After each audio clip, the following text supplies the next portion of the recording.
नमस्कार, आपण पाहत आहात ठळक घडामोड क्राईम न्यूज. निर्भीड पत्रकारिता आवत सत्याचा. मांजरी परिसरातील अवैध ताडी विक्री अड्ड्यावर गुन्हे शाखा युनिट 6 ची कारवाई. वाघोली पोलीस ठाण्याच्या हद्दीतील मांजरी खुर्द गावच्या परिसरात सुरू असलेल्या अवैध ताडी विक्री अड्ड्यावर गुन्हे शाखा युनिट 6 च्या पथकाने छापा कारवाई केली आहे.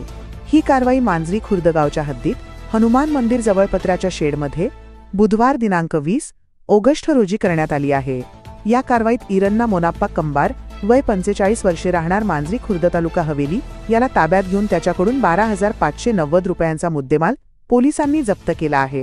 मिळालेल्या माहितीनुसार गुन्हे शाखा युनिट 6 चे पथक वाघोली पोलीस ठाण्याच्या हद्दीत गस्त घालीत असताना मांजरी खुर्द येथील हनुमान मंदिराजवळ असलेल्या पत्र्याच्या शेडमध्ये इरन्ना कंबार हा बेकायदेशीररित्या ताडी विक्री करीत असल्याची माहिती पोलीस पथकाला मिळाली होती. मिळालेल्या माहितीच्या अनुषंगाने सदर ठिकाणी पोलिसांनी अचानकपणे छापा टाकला असता त्याच्या ताब्यातून 310 लिटर तयार ताडी व इतर साहित्य असा एकूण 12,590 रुपयांचा मुद्देमाल मिळून आल्याने सदर इस्मास अवैध मालासह ताब्यात घेऊन त्याच्या विरुद्ध वाघोली पोलीस ठाण्यात येथे गुन्हा दाखल करण्यात आला आहे. सदरची कामगिरी ही प्रभारी पोलीस निरीक्षक वाहिद पठाण, गिरीश नाणेकर, निलेश साळवे, ऋषिकेश व्यवहारे, ऋषिकेश ताकवणे, बाळासाहेब तनपुरे यांच्या पथकाने केली आहे. प्रतिनिधी अविष्कार फुले सोबत ठळक घडामोड.